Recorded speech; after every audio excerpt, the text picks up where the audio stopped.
Hi there, and welcome everybody to the Sunday session. I'm replacing your regular host, Scott Patterson, tonight, but as always, I've got two fantastic guests on with me. Firstly, Ian, how are you doing today? Very well, mate. Yeah, all good for me. And Saftar, it's been a long time since I've been in a pod with you, so it's delighted to be back on with you. Yeah, pleasure to be back on. Pleasure to make my debut for this new season. So looking forward to it. Fingers crossed. That's it, and I'm sure there's another debut that happened yesterday that we'll get on to talk about. But listen, as always, loads to talk about. We've got that game yesterday. Get the guys' thoughts on a 2-2 draw in the final preseason game away in Germany. We'll discuss some individual performances. A certain Brazilian forward pulls a Rangers jersey on for the first time. We'll get the guys' thoughts on that. We'll get the guys' thoughts on the defence in general and maybe the left-hand side, which is a recurring theme for these podcasts. And it's not even the start of the season yet. It's when Saftar's on, I always like to get a wee finance question in there. So we'll discuss the ingoings, outgoings, and is this the wheels of the player trading model finally starting to churn? We'll maybe discuss a signing that looks likely to happen next week as well. Rangers draw Morton in the Viaplay Cup. Where that'll be on Viaplay, that's another matter altogether. And what I'm sure we'll talk about Thompson and Shaka because we've got to, because this is Ibrox. But first of all, we'll begin with a wee on this day. I know something different for the Sunday pod, but I'll come to you than this one, Saftar. On this day in 1997, Rangers played Faroese opposition GI Goto, I think is how you play that one, in a UEFA Champions League qualifying second leg at Ibrox. Rangers won 6-0 with Jury, Negri, McCoist, Alberts and Ian Ferguson. Now, that is a list of names for scorers there. There was a rare collector's edition in that game with McCoist having a penalty miss, but the tie finished 11-0 on aggregate. Wouldn't that be nice if that happened this year? But yeah, just maybe not your memories of that game in particular, because I'll be stunned if anybody remembers us coming up against Faroese opposition. But there was a certain striker in there, Marco Negri, that I think went on to have a particularly good season that year, Saftar. He did. I mean, that was the season, if I remember rightly, we were going for 10 as well. And for those that remember, obviously during the 90s, certainly the mid to late 90s, Rangers had some great players. You can top elite players, but we didn't really do much in Europe, apart from obviously 92, 93 and so on. So that was the big disappointment, a lot of investment in the team, some top quality European talent, but didn't do well in Europe. And the thing I remember with Marco Negri was, so he was a great striker, great touch. Whenever he scored, he never really celebrated, which was kind of weird and cool at the same time. He kind of walked away back to the kind of centre circle. So it's quite interesting there. But yeah, he was a great striker, linked up well with McCoist, Heatley as well, and others. So yeah, it was interesting. Really kind of, for me, anyway, as a supporter, kind of when you benchmark Rangers even now, you kind of benchmark to that kind of era of players, quality. As I said, despite the fact we didn't really do well in Europe at all, we didn't really hit the mark in Europe, sadly, in many of those seasons, despite all of the investment that was made in the club. Yeah, well, let's hope there's not a repeat of that this season there, Saftar. But I think there's one particular game I can remember against Dundee United where he didn't, as every goal he scored, he just celebrated them less and less and less. But here you go. Ian, I'm not give you an on this day, but seeing as we're talking about Champions League qualifiers, obviously we'll just touch on it briefly, but are you looking forward to the Champions League qualifiers this year? We know that we'll either get Genk or Servette, who seem to do pretty well against Genk. They finished 1-1. And then if we get past either of those, well, it looks likely we'll play PSV or Marseille. So are you looking forward to those games? It's hard to say after yesterday, to be honest. Genk or Servette, whoever we play there, I think we'll be fine. I don't have too much concerns there. Maybe that's arrogant, I don't know. But looking at their list of players, looking at their sort of position, I don't think if we struggle against them, we don't want to be anywhere near Champions League. So that's my take on the third round qualifying. But I don't know. I feel like we done really well last year to get through. I don't know if we have that sort of luck in us again. I think there's a bit too many new players, which we needed. But there's a bit too many new players who are still gelling, still trying to find their feet. And I don't have ultra confidence in us. But if we did drop out and go to Europa League, I wouldn't be the saddest man in the world, to be honest. So, yeah, I think we'll get through this third round, but fourth round's a little bit daunting at this point. Yeah, that's it exactly. I'm just hoping the strikers by that point are up and firing, but I'm sure we'll get to that with later on in the podcast. But Reese sat here, just leaves a wee comment here, said Genk 4-0 winners yesterday. Serviette drew 2-2 with FC Zurich. And I actually think a former Rangers player, Nico Katic, might have scored in that game, but I'm sure people in the comments will let me know if I'm wrong about that one. But look, Saftar, let's get talking about the game yesterday. Overall, it concludes Rangers pre-season tour. There's been 4 friendlies so far. Rangers, Newcastle, we were beat 2-1. Rangers defeated Hamburg 2-1. The Olympiacos game, which was not good. It was another 3-1 defeat and 2-2 away on Hoffenheim. I think the first player I'd like to talk about in all these games, especially in the Hoffenheim game yesterday, is Cyril Dessers. It was his second appearance for the club.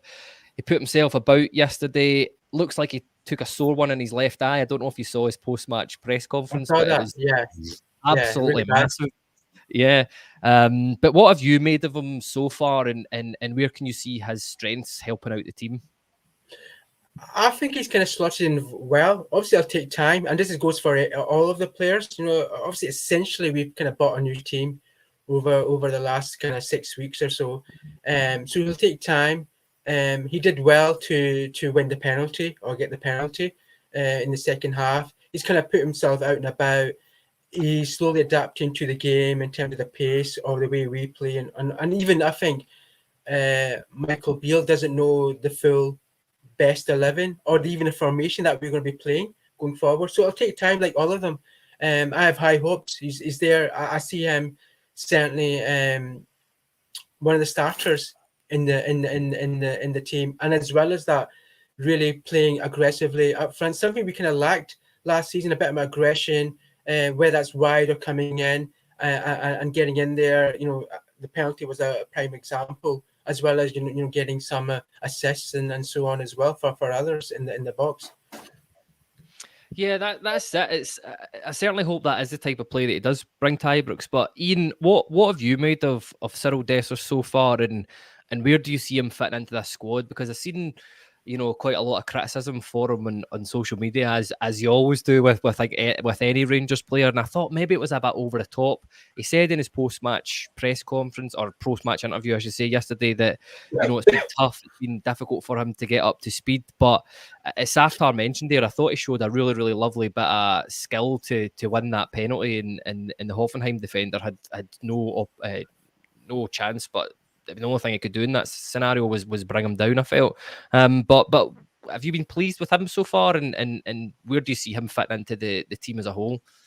I think he's done okay in the sort of hour or so he got yesterday, and then the little cameo the week midweek. But he did say in that interview that he'd been injured for a month or so at the close end of the season. He's only started training again quite recently.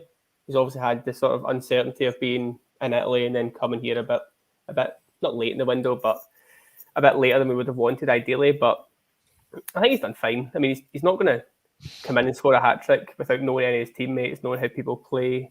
There's a couple of examples, like the cutback from Lundstrom. If they two know each other a bit better, he probably lays that at plate for him. Just little things like that. It's always going to come. Same idea as the ball that came across from Tavi was just a foot or two away from. These kind of little moments, they will get more fine-tuned, more in touch with each other, the more they're training together, playing together. So some of the comments are insane so far. Like you see on Twitter, like he's just Cholak and he's there, doesn't get involved. He's just a battering ram, stuff like that. It's wild. I think with Morelos leaving the club, we need someone with a bit more power up front. I think he's the man to kind of take that mantle. And then obviously Danilo's hopefully a bit more maybe technical, a bit more nice to watch as a player. But combined, I think they two can have a really good season together. I think they match up pretty well from the small moments we've seen so far. Yeah, and look, Ian, I'll stick with you here just till we discuss the sort of next player that I want to talk about, and it seems to be the player that I've been talking about because I was lucky enough to cover the Olympiacos game, lucky enough to cover the Hamburg game, and for me there was one player that stood out above all else in both those games, and that was Sam Lammers, or Sammers as he was getting called in on a certain channel. But yeah, again, showed some.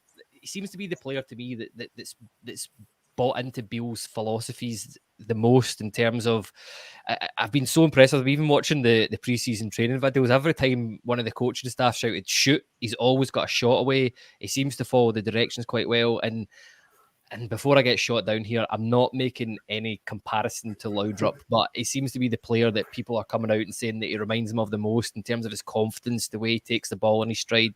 So, I mean, what have you made of Sam Lammers so far? Yeah, very, very impressed, to be honest.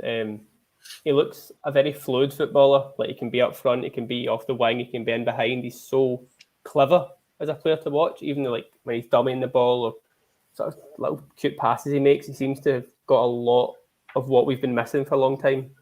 Obviously, watching Kent last year wasn't pretty for anyone. Just that sort of lack of confidence, lack of not ability, because Kent had that ability, but someone that can actually put on a show, if that makes sense. Kind of give me the ball, I'll do something. That kind of mentality. I think we've been missing that for a little bit. But the goal kind of took me by surprise because, like I say, I thought he was more of a off the striker, maybe coming in from deep, hitting long range shots kind of thing. But it was quite a poacher's goal, the way he sort of timed the run, header in the bottom corner. So yeah, if he keeps this up, he'll be flying this season. Got no doubts about that. Yeah, and Saftar, I asked the question into the YouTube comments, and it was, I don't think anybody else said anybody else's name there, but it was Lammers all the way. Somebody, the Trying Scotsman here, called him Big Tequila, which I actually think was quite funny. But yeah, have you been impressed with him so far? And can you see why the comparisons to Laudrup have been made? And I'm nowhere saying he's not going to be as good as Laudrup. Yeah, I mean, it's early days, isn't it? But I can see why. He's got that kind of classiness, that kind of touch, that kind of movement as well to kind of beat players and get in the box and just make things happen. Be a bit more exciting and be relevant in the kind of front third, which is interesting. But I would say also is, Kyle, just I don't get excited when we're winning really well in pre-season. I'm not going to get too despondent in what's happened so far in the last kind of 2 weeks or so. I'm not going to get too stressed by it because as even Ian mentioned, social media all kind of gets hyped up, isn't it? Both directions when we're winning really well, and obviously what's happened in the last 2 weeks. And it'll take time for this team to gel and get together. But yeah, he's really impressed. He's done well. Fingers crossed he adapts well to the kind of Scottish football environment, as well as that gives us that depth and quality that we need in Europe, whether that's the qualifier coming up, potentially the playoff, or subsequently as well. Yeah, that's it exactly. For me, I think Sam Lammers, I think the player that I'm going to liken him to the most is Joe Aribo, in terms of that he's got the skill. And I think that if you remember that the Europa League season, I think Joe Aribo had like an insane amount of games, was it not? Pushing 65, 68 games, I think he completed in a season. And I can really see Sam Lammers being that same sort of figurehead for Beale. But yeah, here's hoping that he continues on to a good pre-season. And Saftar, see if we didn't get paranoid or worried about what was happening pre-season, we wouldn't have a podcast. So we need to so be prepared for more questions. I worry, Kyle, and I'm sure you'll go on to talk about it about next week and thereafter. If we start on the back foot in terms of points, especially with this team that's going to gel, that it gets stressful. The supporters get really stressed out. I just worry about that because obviously that's a scenario that could play out for a couple of weeks. Yeah, that's definitely something we'll come on to later. But yeah, I share those exact same concerns that you have there. Look, Ian, before we come on to, I think, the man of the moment that we've all been waiting for to come on, but I feel I have to mention this guy again because it's another game. For me, it's been Lammers and Kieran Dowell that have been the two players that we've brought in that have genuinely impressed me the most. I thought Kieran Dowell was really good when he came on yesterday. I was really impressed by his attitude.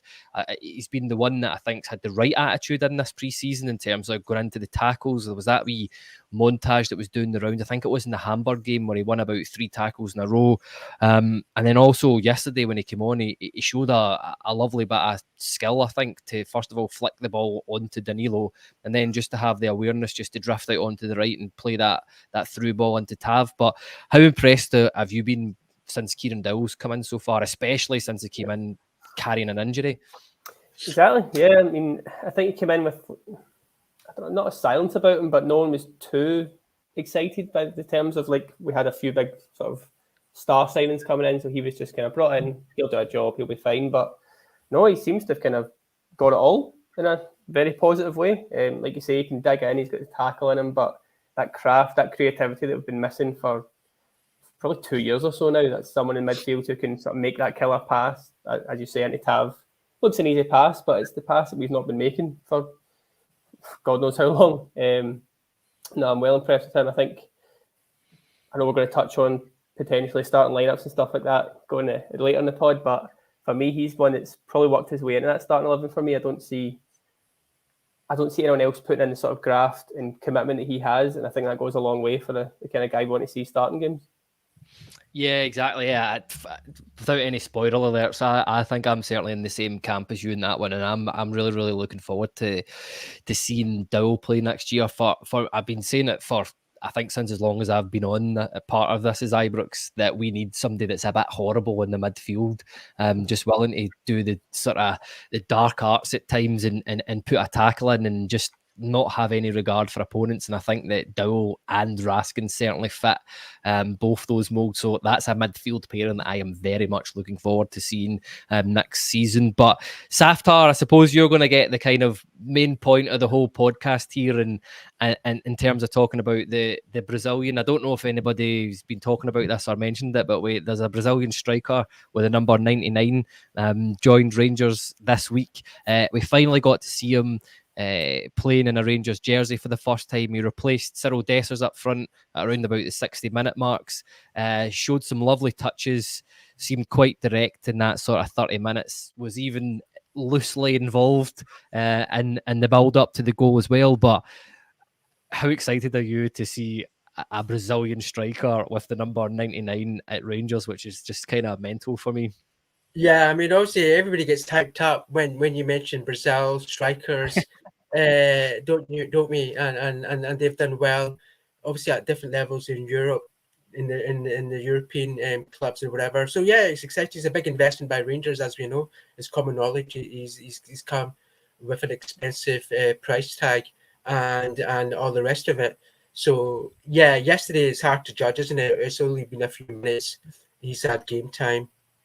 Showed some good touches and good movement, and I look forward to it. I just hope, again, talking about the way Scottish football works, and it's played out, that he does get to show his class, and he's not kind of crowded out or injured out or whatever in the coming weeks. I look forward to it. As I said, there's not many times you see Brazilians playing up in Scotland, especially at the striker level. So looking forward to exciting times. It could be a game changer, fingers crossed, for Rangers in many aspects. I'm sure we'll touch on it.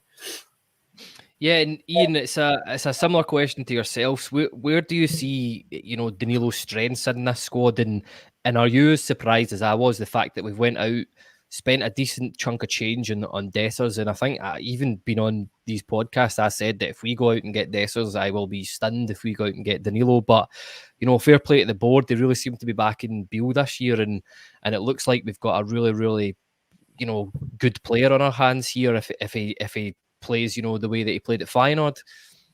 Yep, I was the exact same as you. I've said in more than one group chat, there's no chance we're signing two strikers for like £4 million plus. So they made to look a bit of a fool there, but more than happy to do so. Sort of copying what Ross said just after Danilo was announced, but you do need to give credit to the board, because I don't think any of us saw this coming without a lot more sales taking place. Obviously, those sales might happen now. We don't know with guys like Sakala and Wright moving on possibly, but it's a real statement of intent.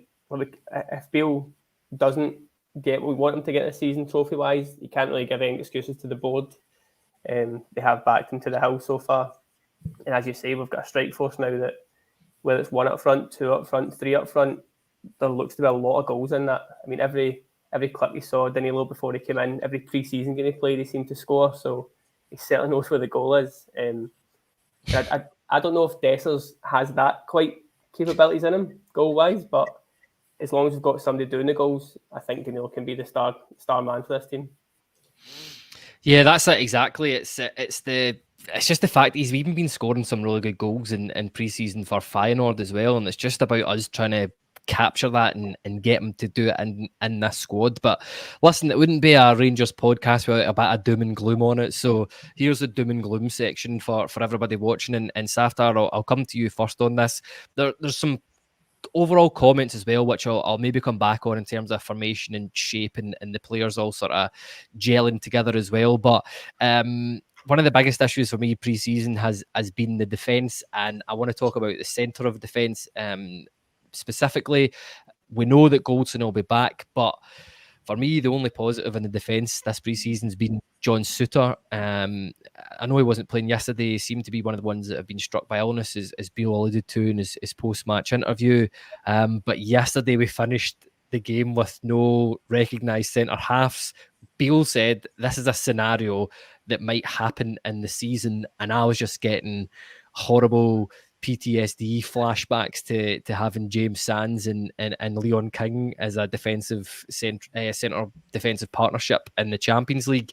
Are you concerned that we finished that game yesterday with no central defenders? I think it was Sterling on the right, Barisic on the left, and Lundstrom in the middle, which did not fill me with confidence. Yeah, concerned, but hopefully it's kind of game management and Beale knows what he's doing. Do you know, when is Goldson coming back? Have you any idea? Is it fairly soon? Yeah, I think it's a couple of weeks into the new season. We should be expected to be fit. Whether or not he's match fit, I'm not sure. But it's not long. Yeah, I mean, as we know, Souttar has played well up to now. Obviously, he wasn't playing yesterday. He's been very, very solid. And fingers crossed, him and Goldson will be for me anyway, one of the key partnerships. Assuming they're not one or both aren't injured. But yes, a concern. We've not really, as you know, invested in that area in the last kind of few weeks or not. We may well do so potentially. Yeah, yesterday the first half was a bit of a disaster. Disjointed, the goals that we lost, the tap in. I mean, where was the defence to kind of protect that? The good thing is, for me anyway, I think one of the key signings that we've not really talked, maybe you guys did in previous pods, is I think we've got a really good goalkeeper, Butland. And I think that's important, because I think on previous times I've been always moaning about McGregor and the lack of coming out and things like that. And fingers crossed, we kind of got to that now. We've got a really solid goalkeeper.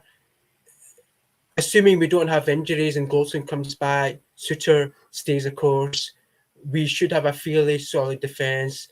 Leon's come back in. I wasn't sure about why he was re-signed for the year at 35 years old, but Beale obviously knows best. Will know better. But it's a concern, but you can't invest everywhere. I suppose they prioritised to the middle to front because they had to, because of what happened last season and the players that have left. So yeah, let's see. Yeah, that's it exactly.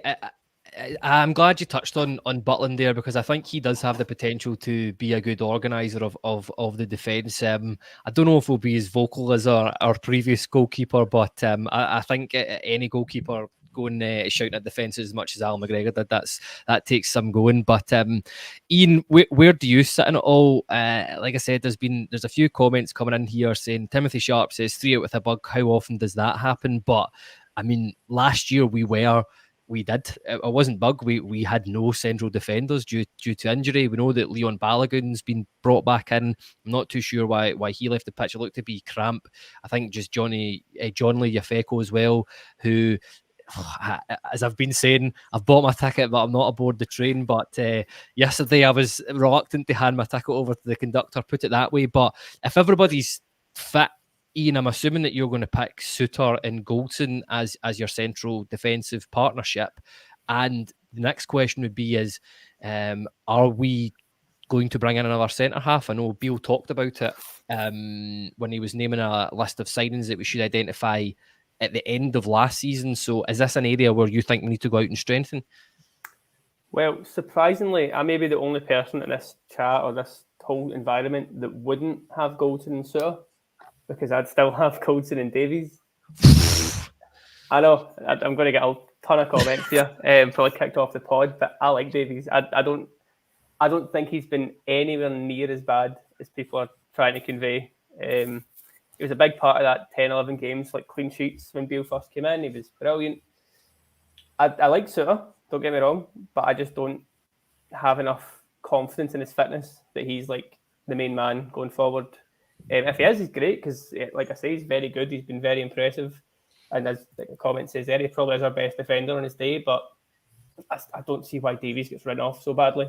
Yes, he's not the toughest defender, so that's going to throw a lot of people off, but I think Scottish football takes quite a lot of getting used to. So now he's had that first season. I wouldn't have any major concerns if he was still playing like as first choice. But to caveat that, I'm still thinking a back five. I say this every single pod that I'm on, but I'd still be going for the back five because I don't trust Yilmaz enough to be helpful to Davies, if that makes sense. Just he's still a bit raw. He's not positionally perfect, and I don't know if a back four of Davies and Yilmaz works, which might be part of the problem. But in terms of like the bigger question, I do think we need something else in there, whether it's a Panzo or a Trusty, the two guys that get linked so often. But yesterday did concern me a lot because I was sort of same idea as Saf. I wasn't really sure why Balogun came back in. It wasn't something I was too fond of happening. It just felt a bit like you were giving a pal a contract for a year, to be honest. So I'd rather we use that money to invest in like a young centre back with potential who could like, sell on and stuff. But I know we maybe can't afford everything that I want, kind of thing. But I think after yesterday, it might have been Bill's kind of realisation that maybe Yefeko isn't quite where we want him to be, which is understandable. And if there is, I mean, touch wood, an injury to 2 or 3 of the centre backs at once, we need something else there to come in because we can't have a repeat of what happened in the Champions League last year. That's, as you say, that's proper PTSD material that I can't go through again. Yeah, that's it exactly, and as if it's not only the centre of defence that we have issues on at the moment, Saftar. I've seen a lot of comments mentioning these two names already in terms of the left-hand side. It was Barisic and Yilmaz. Obviously, Yilmaz got the nod, which I don't think surprised too many. Yesterday, for me, going forward, had a couple of, I don't know, good glimpses, but I think he was at fault. Okay, don't get me wrong, that I think most of the team was at fault for that second Hoffenheim goal because there was about 40, 50 passes at it. But Yilmaz, could he do a wee bit more just towards the end? And who's your first choice left back? Or is this an area we need to go out and strengthen in? I think Yilmaz, I think last season, obviously he was in and out. He kind of did okayish when he came in, certainly relative to Borna. I think he played better. I would keep Yilmaz and try him for a longer spell, give him a bit of consistency on that side of the defence. And to be honest, I think Borna's in his last year of his contract, if I remember correctly, or close to. I would try and sell him on and get some money from him. And do that. I think Borna's had his time before. There's been some horrendous performances from him last season, and I hold him culpable for some of those goals that we lost in some key matches, which is, I think, will be the same going forward. So yeah, I mean, Yilmaz, give him a chance, guys. Let's not throw him under the bus after one pre-season game in Germany, and let's see how it goes. Yeah, Ian, I think that's fair enough what Saf's saying there. I agree with that. I think we do need to give Yilmaz a wee bit more of a chance, but I think a left back that's had enough chances with me is Borna Barisic. I think he was targeted in that Newcastle game. I think he was targeted in the Hoffenheim, not the Hoffenheim game, the Hamburg game as well, and it certainly looked like he was targeted in the Olympiacos game too. So for me, it's really worrying that teams in pre-season are going, by the way, just fire balls down their left-hand side and you'll create a goal-scoring opportunity. And the other part of that question that I want to ask you, and this is another chance for you to defend Ben Davies here, but I don't think it's a coincidence that Barisic is on that left-hand side, and I think that's where most of the crosses come in from. Barisic, if there was a better left back there, do you think Ben Davies would be a better player in the team? 1,000%. Yeah, the way Borna defends, I think we've all seen it a million times. It's that sort of standoff. let the attacker run at them. It's so painful to watch. And then going forward, I think we always kind of gave benefit of the doubt to Bonner because how many assists he got and how many crosses he puts in. But that little clip at the start of the Olympiacos game, which everyone will know about, when we basically kick off, it goes to the goalie, goes to Bonner, and he starts charging up the pitch, and then without even looking up, turns back and loses possession. Like, the lack of confidence in the guy, the lack of arrogance, I don't know if it's a better word to say, but like, he looks so scared on the ball so often, especially at Ibrox, because he knows if he gives that ball away, he's just getting all the comments and shouting and abuse from the get-go. So as you touched on, his time's up. He's got a year left, so I don't think we'll get a lot for him. I know he's Croatian international and stuff like that, so you'd hope for like £1 million or something, I guess, roughly. But same idea, if we can get that money in, bank that, get him off the wages and reinvest in someone. I'm not Sterling kind of confuses me because I don't know if I think he's right-footed, but he is more of a left back, so that he could be our answer all along, just sitting waiting on us. That'd be ideal. But yeah, in terms if Bonner's starting games this season, my confidence in this team is just going to plummet rapidly. So can't happen. Yeah, that's fair enough, and you've touched on it a bit there. I'll stick with you, Ian. Can you see Sterling as a sort of good option at left back? Do you think that we will see him there a bit more, or do you think, because I really like the way he was talking. I don't know if you've seen the before the teams, I think, left for Germany, there was a few interviews put out. Dujon Sterling was one of them. I really liked his sort of brashness and his the fact he had lots of confidence, and he was saying, I don't care. You know, I'm here to defend first. And I think that was music to a lot of Rangers supporters' ears, because, okay, we'll maybe come on to the formation and the tactics and the team still gelling together there. But for me, Barisic and Yilmaz, that they are being asked to do the work of wingers, which leaves them exposed quite an awful lot. I suppose you could apply the same to Tav. I don't think it's a coincidence that right and the left side haven't had a particularly good pre-season. I suppose despite Tav scoring two goals, or 3 goals even at that. But yeah, I mean, could you see Sterling just being put in there just because he says he can defend? He at least needs a chance. I think it's going to be very different how we play domestically against how we play in Europe, because if you're playing domestically, as Saf touched on, Yilmaz came in last year and was fine. But a lot of good passing play, a lot of good intricate work, good balls in behind. He's really good on the ball, Yilmaz, but where he suffers is in that defensive sort of position. Obviously, he's like 5'3", so he's not going to win a lot of headers. He's not going to do a lot aggressive defending, which is where I think Sterling's a perfect replacement for that. So if we're going away to tricky places in Europe, or Parkhead, or Tynecastle, Pittodrie, these kind of places, I'd feel a lot more comfortable seeing Sterling in the back line, even just to sort of sit in with the centre-backs and let Tav do his thing. Gives us that bit more protection, bit more steel. I think another thing about pre-season that's kind of struggled for us, but is the lack of Ryan Jack a lot of the time, because the way he covers Tav in particular is so underrated in this team, and he's massive for us defensively. Like, if Ryan Jack's playing, I'm pretty confident we get a clean sheet in the majority of games.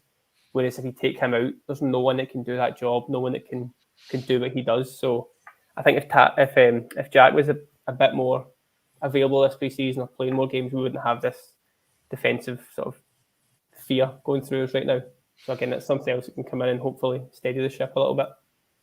Yeah, I think Ian's brought me on nicely to my next point here, Saftar, and I'll bring up this wee comment from Finn Fogel as well. He said, the fullback also needs help from the left side of midfield. Whoever is left midfield should be tracking back and helping out where, I can't read that word, where everyone is a defender. But yeah, I mean, what have you made so far of us tactically in these pre-season games? And in terms of, I've heard the word narrow being used an awful lot.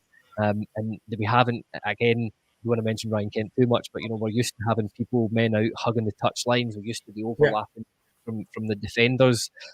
Is this just something that we have to get better at? I mean, I agree with you, and I don't think it's a coincidence that Ryan Jack is missing from the squad, the lineup. He does do a lot of covering. You notice when Tab's bombing forward, he tends to slot into that right back position. Same with Borna Barisic as well. I've seen it done with here's another Rangers buzzword at the minute, John Lundstrom. But is it just a case of guys like Dowell and Raskin getting up to speed, or do you think that Beale is completely trying to change the way that we play this season? I think he's yet to find his full best formation or style, and I think that's a good thing in a sense that there's going to be a lot of styles and formations as we go through the season, because we've got, fingers crossed, we've got these kind of players that have got that adaptability. And a point I think I would make is, I think both fullbacks, I think from what I saw yesterday, were being targeted in those kind of spaces. I think somebody made it in the comments. Tav's not getting any younger, and there's a real risk that he's post peak Tav, and we could have a challenge there on that right side as well. And I think we need to be mindful of that, not get too emotional or too embedded into, he's always going to be our right back this coming season as well. I think we need to just try and understand that as well, despite the fact he does obviously great free kicks, penalties. So yeah, to on your point, Kyle, I think yet to find the formation. You're right; it's been a bit narrow, a bit through the centre. Maybe I think that will change. That will certainly change as we come up to more speed. Genuine games that matter, especially the European games coming up as well. Yes, early days. It's still very early. Remember, these players only literally joined us 2-3 weeks ago, from different clubs, and more to come as well. So I'm not too stressed by it. I just want to see how things develop in August, and certainly come end of August, we'll be in a much better position to say this is going somewhere or not, as the case may be. Yeah, again, really hard to disagree with your sensible answer there, Saftar. I'm not really used to that in this podcast, so that's something I think we'll have to get the managing editor to have a word with you about. But look, Ian, I totally take Gavin Quinn's comment here. He says it's pre-season, he's experimenting with a brand new team. It's so frustrating that people don't understand that. It's the whole point. I think we do understand. I feel we do understand it, but I've just not seen it click. That seems to be the biggest frustration. I can't remember, was it Gerrard's first season, and we were just talking about waiting for that moment. It seemed to be in December before we finally saw that the team gelling, and that's where my concern comes from here. I mean, 8 bodies, I think soon to be 9 that we've brought in, but Ian, I don't know what am I just being too pessimistic about the whole thing? Is it just standard part of being a Rangers supporter? But I mean, what have you made of the team and the tactics so far, and specifically about that narrowness? Is it just a case of waiting for them to gel? I think so, but I think another side of it is the quality of team we've been up against so far in pre-season. I know we spoke sort of before, and you weren't too sure that we should be playing this level of team this early, which makes a lot of sense. We should just be playing Morton and Dumbarton and Bury and winning 9-0 every game, kind of thing. That we'd all be flying at that point. But if we can compete at this level against teams like Hoffenheim, who beat Feyenoord like a week or two ago, so they're no mugs. They're a very good team, and they're a PSV, so I'm not sure they played someone. But we're not going to play that level of players in the SPL every week, So it's just a case of, as Gavin's comment said, trusting the team, trusting the manager. He's trying things out. It's not going to click within a day or two. It's not going to click within a game or two. But as you say, that moment it clicks, we'll look back at this and go, oh, that's what we've been waiting for. There's the dream goal. There's the perfect goal. There's the 5-0 performance. And we're doing all this without our best centre-back, who's arguably our best player, who just calms that team down so much. My fear just now would be if we were playing and not scoring, because we saw last season, if you take goals out of this team, it can't defend as well. And that's a worry. That's something we maybe should look at a bit more. But if Goldson's playing, the defence is more solid. Because middle to front, I don't think we've been terrible. I don't think we've been awful at all. Even the Olympiacos game, I was quite happy with how we played at half-time. That sort of midfield onwards kind of thing. Maybe not the striker side of it, not the goals that came just yet. But that's the connection thing. That's players are going to get to know each other, know what foot they pass into, what movements they do. Because right now, you're looking at, say, Tav, for example. He's been playing with the same 3-4 guys in his team for years, whereas now he's having to work out, okay, how does Dessers like the pass? Where does he move to? Where does Danilo run? All these things that will come with training. We've got another week now of training. Hopefully take the foot off the gas a little bit, because some of them do look knackered. Whether that's good or not, I don't know at this stage, but I think we all need to have a breath, chill out a bit. I mean, last year in pre-season, we beat Real Madrid, I'm pretty sure, so... Yeah. That season didn't quite go to plan, so hopefully this is the opposite of that. Iffy pre-season and then go unbeaten in the league again. So We'll be fine. That's it, exactly. Right. Well, I think everybody will be pleased to know that that's all the pre-season chat officially done on This Is Ibrox. I think it's been as tough as the players have all been talking about it. I was in that press conference on Wednesday where Hadji came out and he said that it's the toughest pre-season that he's ever been involved in.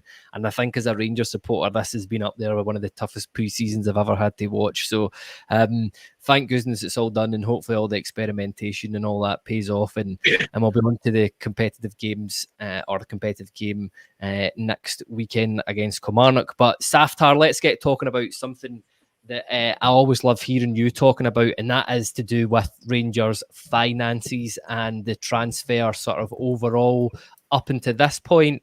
It seems to be, in terms of every single transfer that I look at that we're linked with on Twitter, there's a certain other team in Glasgow's supporters commenting on it, saying we're skint. How can we afford these guys? I remember being on the podcast with yourself round about start of January, I think it might have been. And you were talking about, you were expecting Rangers to spend an outlay of, between sort of 12 and 15 million quid. And even I was like, that's a lot. I was like, I hope you're right. But you have been proven right in this instance. And in terms of this summer, we have gone out and spent some big money. Just to go over some of the players that we've got in, we spent about 4.5 million in Dessers, somewhere between 5 and 6 million in Danilo. Sam Lammers was roughly about £3 million. Sterling cost nothing. Dowell cost nothing. Butland cost nothing. Balogun cost nothing. We've got Seaman on a loan. And in terms of the outgoings, we've had Antonio Cholak. Some of these are obviously haven't happened yet or may not happen, but Scott Wright's been linked with a £500,000 move away from Turkey. Kamara, £5 million move to Leeds. And if anything, in terms of the latest reports have to be believed, Sakala has been told to look for a new club, and rumoured anywhere between bids for 2 and 4 million. And just as a wee aside, I thought this was really good. Mbudi looks like he's got a Darren Mbudi, I should say, who's at Man City. I think he's going to a Belgian club. I'm not sure what they're called, but there was a wee 15% sell-on clause in there for an extra 100k. But is this how are Rangers fund? I don't want to say how Rangers funding this, but is this the sort of player trading model finally coming into action? And is this Rangers finally spending some of the Bassi money, some of the Aribo money that's coming in, Saftar? Yeah, I think it's more. Yeah, I guess so, Kyle. And I guess it goes back to the point. Okay, Michael Beale came in last November or whatever, just before Christmas time. He had the Jan window. Okay, that's quite short. He's still getting his feet under the door. We know what happened last season. Overall, a bit of a disaster, whereas domestically and Europe. And now he's been backed, essentially. And he needed back because I don't think the player trading model has worked at all, really. Apart from Bassi, we've not really done anything that's been multiple of transfer. And this is interesting because all the players you mentioned, Kyle, average age 24, 25 on average, if you exclude Leon and the keeper, for decent prices. I think, from my understanding, obviously looking at it from the outside in as a fan, I think the board are making 2 kind of bets this season, that we win the league. So therefore, fingers crossed, we get into the Champions League new setup for next season, which is a lot of money. Forget this season Champions League, next season Champions League, the money goes off the scale for anybody that gets in. So there's like 50, 60, 70 million at stake in the Champions League. So you win this league. So that's the big bet. And secondly, you also do well, whether that's in the Champions League qualifier prior to and get into the Champions League proper, or drop into the Europa League. I think that's the bet. And you do well in either or, especially the Europa League into Christmas and beyond. And I think Beale ultimately needed back.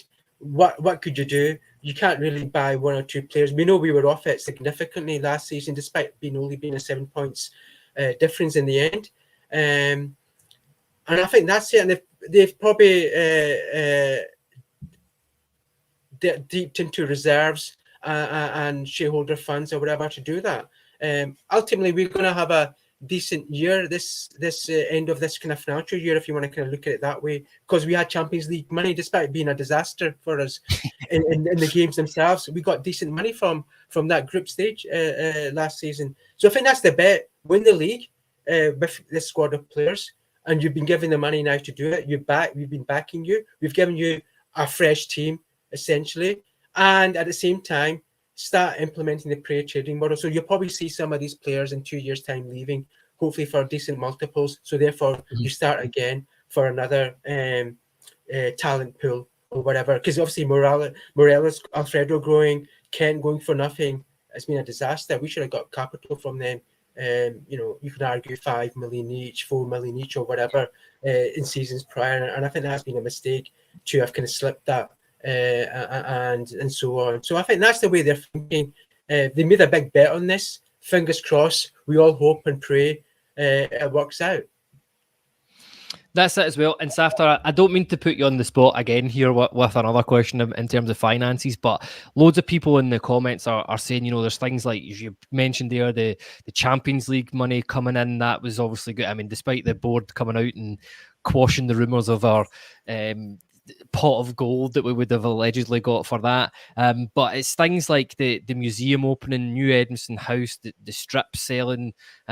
How long do you think it will take before we see, a real tangible effect from these sort of alternative incomes that Rangers haven't simply had before? I mean, you're looking at they're opening up the new sports bar at Ibrox. As said, you've got new Edmondson House. I mean, how long do you think it'll be before we see that money start to get sort of invested into the first team?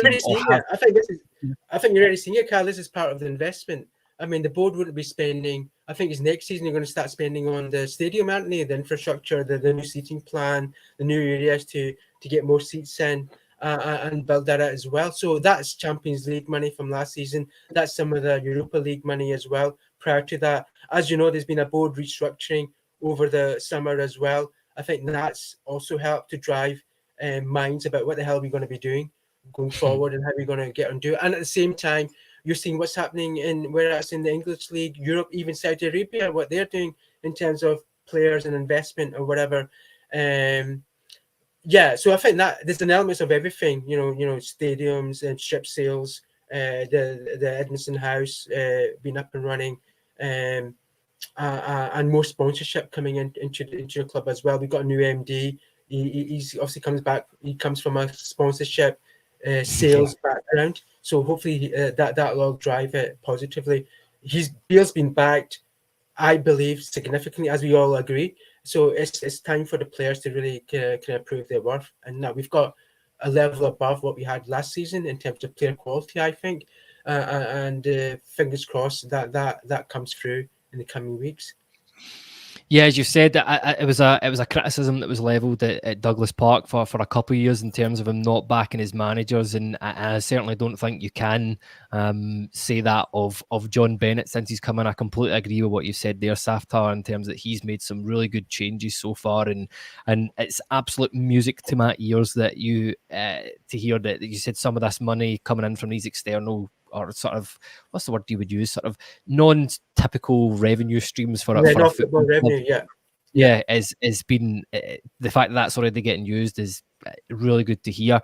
Right, come on to you next for the big exciting competitive draw that Rangers made earlier on today, and it was Rangers drew Morton in the Viaplay Cup. I still have no idea whether it's actually going to be on the television or not, saying that I know that they said they're going out of the Scottish markets, but if they've got a contract with the SPFL to cover or to sponsor the cup, then I suppose they can't get out of it. I'm not going to ask you to give us a preview of a Morton game in the middle of Augustine, but it's more, what do you think the expectations are on Beale this season? And is the League Cup, is this a cup that we have to win this year? Yes. Yeah. Right, that's fine. Next question. No, I think something that was labelled at Gerrard a lot was the whole 1 in 9 or 1 in 10, whatever it was, that he won. And Beale, possibly through no fault of his own, but he's associated with that and the failures that we've had in the cups over the years. Not just getting put off Celtic, but some of these, like the St Mirren games, St Johnstone, Aberdeen knocked us out. Teams like this shouldn't be knocking us out of cups as often as happened in the last few years. We've got a massive squad still. I know we're talking about there's going to be sales, there's going to be this. There's probably getting rid of 4 or 5, maybe more than that. So that squad number will come down. But it's a hard one because I love seeing youth getting a chance. Guys like King, guys like Ifeko, Lowry. there's a few more that I'd want to see playing, but I don't think we can take any cup game for granted this season, purely basing that on how important the cup is. I know the final for the League Cup's often like February, March time, so it's always just as the season's getting to that crunch point. So the extra momentum we can pick up there if we do manage to win that cup could always see us through in the league kind of thing. There's always that little bit of mind games to it as well. But the main thing is I think Gerrard's failed at a lot of cups. Bale then in turn has failed at a lot of cups, and we need to start righting that wrong a little bit and getting some dominance back domestically on all fronts. Yeah, again, really hard to disagree with what you've said there, Ian, in terms of the expectations for next year. I agree. I think this has to be a cup. We need to win one of the Scottish Cup or this cup and the league. Saftar, I'm assuming that you're largely in agreement with that statement as well there. Yeah, we need to start getting into the winning habit. I mean, I think Beale, like in previous seasons with other managers, will use the League Cup more of a kind of, the kind of reserve players to come in, McCrory, as Ian said, Lowry and others to get game time if they're there. Certainly in the initial stages until you get to the semi-finals, but we start winning cups. It's embarrassing that we won the Scottish Cup recently, but we've not won any cups at all. We need to get the finger out and start doing that, start getting that kind of winning mentality, and that kind of then plays on itself, whether that's cups, leagues, Europe, or whatever.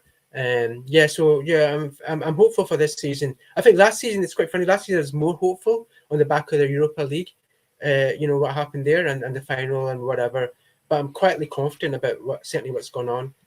Fingers crossed that things will be really exciting going forward.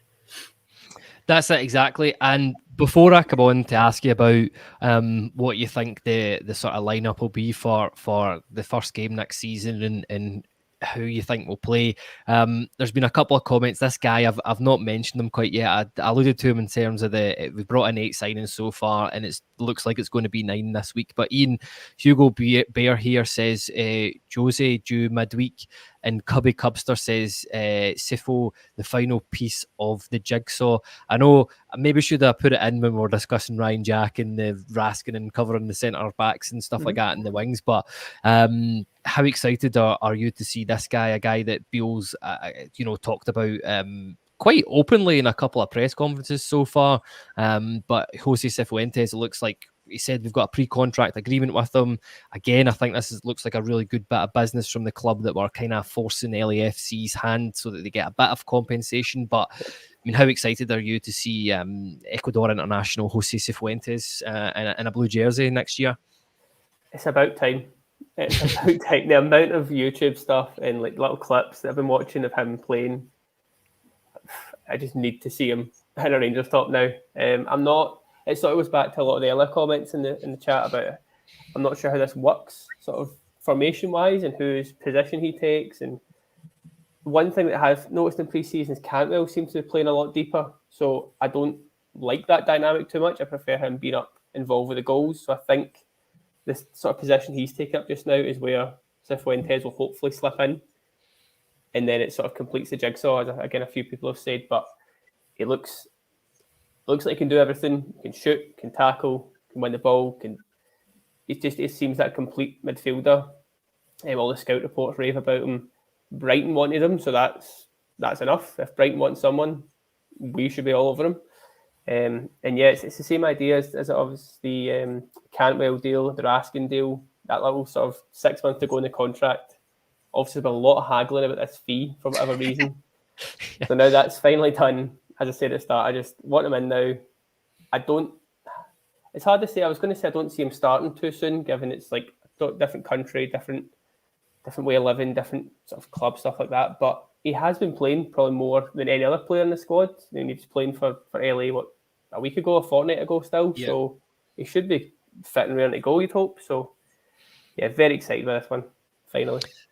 Yeah, he's a guy, as you said, that I'm looking forward to. I'm finally glad it's done, and I think hopefully that with having a pretty much a full season with LAFC, that he's ready just to go into the squad.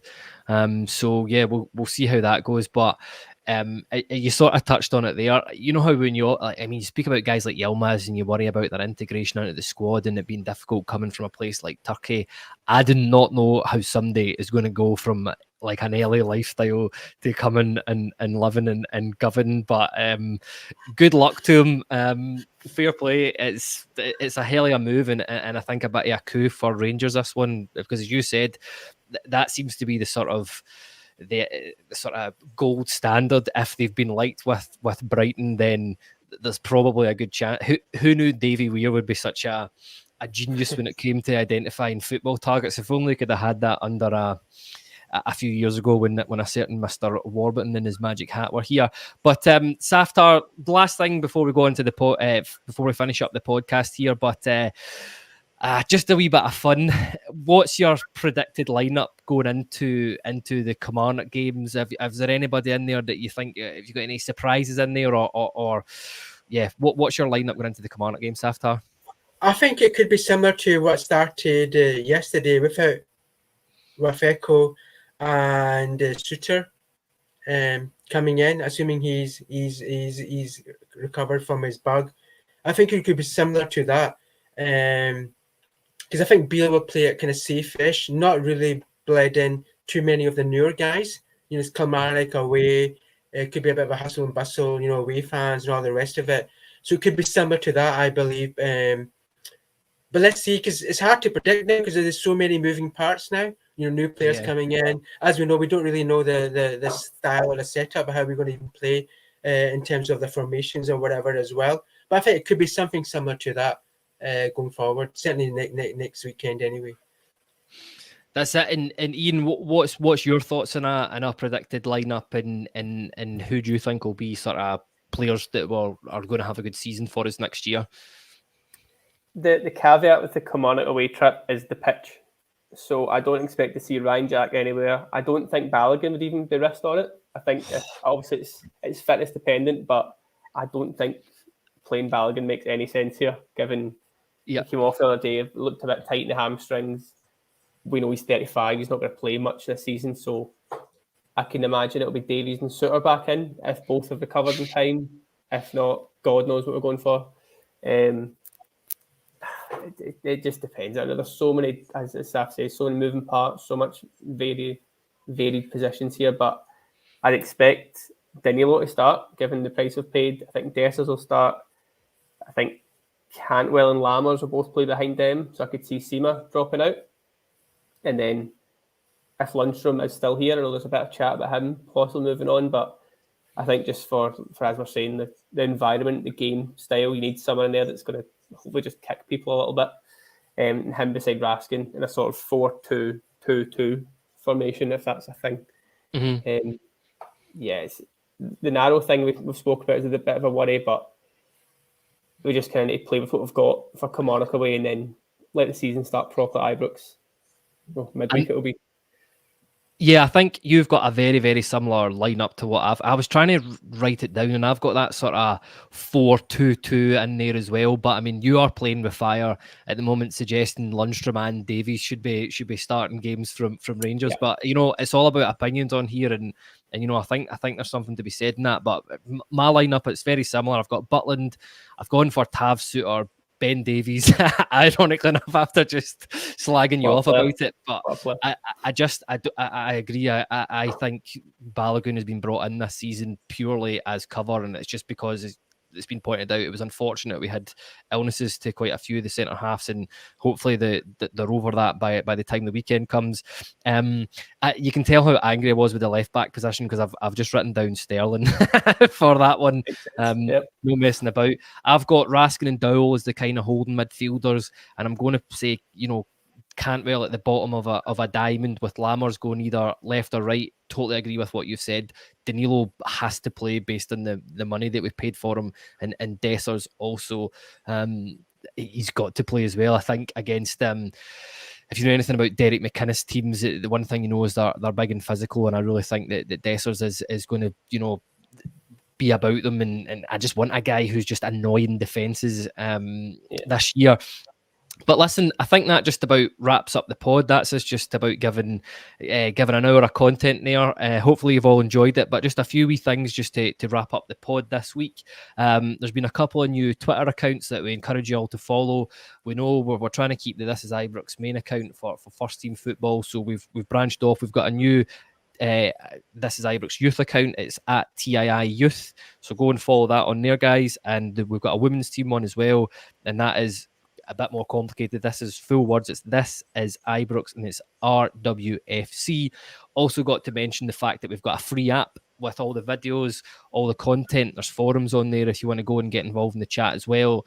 There's a fantasy football league, a Scottish fantasy football league, which is on the go too. So go and check that out. But I think the final word I just want to say for the podcast is, from a personal point of view, I've been a wee bit more involved in the B team than what I would normally be.